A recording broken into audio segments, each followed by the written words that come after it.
Anitah Amongi bimwononekedde essaawa eno oluvannyuma lw'essaawa mbale nga Museveni amaze okuteeka omukono ku tteeka erigaana ebisiyaga n'okubonereza abo ababirya. Embase ya America mu Uganda esazizaamu visa ye, egambye takyakirizibwa genda mu America, takyakirizibwa kugenda kukyusa lususu, takyakirizibwa genda gula bizigo, abeere Uganda. Awo nno obuzibu buba buzze. Yabyogera nga asaaga Anitah Amongi mbu tebeetaaga genda mu nsi z'abazungu, yasobola okubeera eyo ewaabwe embaare eyeeyo, mbu ne yeeyagala bulungi nnyo kubanga balina environment ennungi. Mbu Uganda nnungi nnyo, teyeetaaga genda mu America. Kati amawulire g'okusazaamu visa ye gamusanze mu woofiisi. Anitah Amongi azirise. Anitah Amongi atudde n'atunula ebikalukalu. Anitah Amongi azze ebiyengeyenge. Anitah Amongi yali yeekalakasa mu paalamenti ng'ayisa etteeka ly'ebisiyaga. Olwaleero akanudde amaaso n'enkulabira nnabe.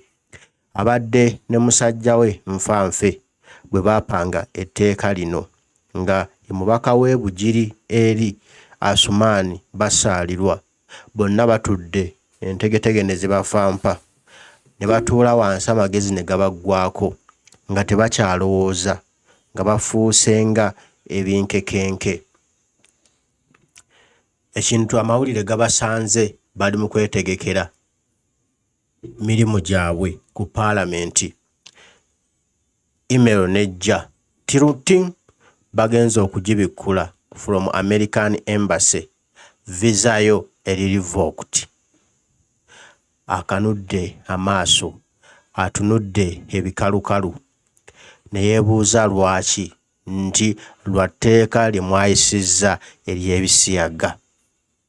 Nkulabidde Anitah Amongi ng'afeesa, n'endaba nga atuuyanirira, n'endaba nga lipstick aweddeko bambi, n'enviiri zivudde mu mbeera ne ziseenyuuka, n'eŋŋamba omukyala abadde atya.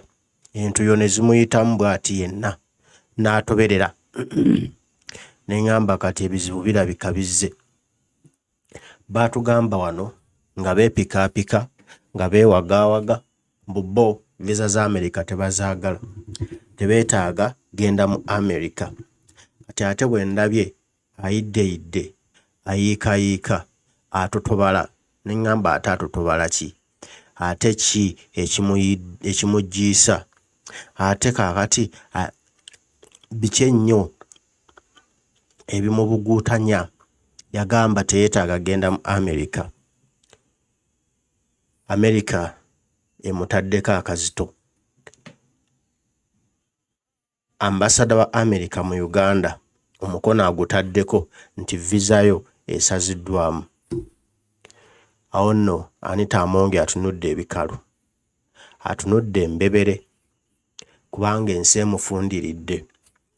Abadde alina okugendako mu America, nawulira bagamba mbu alina kansa w'olususu olw'ebizigo bye yakozesa byamwokya olususu, mbu baamufumba in and out. Kati mu process eyo n'afuna kansa w'olususu. Era mutera okulaba wano mbulago ng'alinawo ebizimbye, mwawo kansa we yatandikira. Kati abadde alina okugenda mu America ku regular check-up eya kansa gwe bajjanjaba awona tawona. Ennamusa etuuse ku nnyooge, kuba we bituuse n'ensimbi America zeebadde wa Uganda zandisazibwamu mu budde butono. Kuba batugamba bo ensimbi za America tebazeetaaga. Naye olaba bamugambye bugambi nti visa esaziddwamu n'asannyalala. Jjukira Anitah Amongi akozesa obuwumbi 32 nga ssente ezize. Sipiika mu ofiisi ye ey'obwa sipiika n'obuuza azikozesa ki? Kukyusa lususu, kulinnya nnyonyi kugenda mu America kati ate America emutaddeko akazito n'ogamba nti namusa tetuuse ku nnyooge bayisa budget nga bamanyi tebalina nsimbi ezimu zijja kuvaako mu America kati America erinnye ku kyawakati visa egisazizaamu ate suubira bingi ebijja linda ne ya Museveni okusazibwamu suubira bingi ebijja eno ntandikwa kitandika butandisi kino bakyetankuulidde nakugambye gikigenda okubaleka wagenda kubawala tetukkiririza mu bikolwa bino naye buli muntu alina eddembe okukola by'ayagala kuba tewali gwe bakakayo nze obuzibu bwange kuliko oyo akakiddwa okgenda mu bintu ebyo naye omuntu eyeesaliddewo n'entegeera ye aba alina ensonga lwaki asazeewo akola ekintu ekyo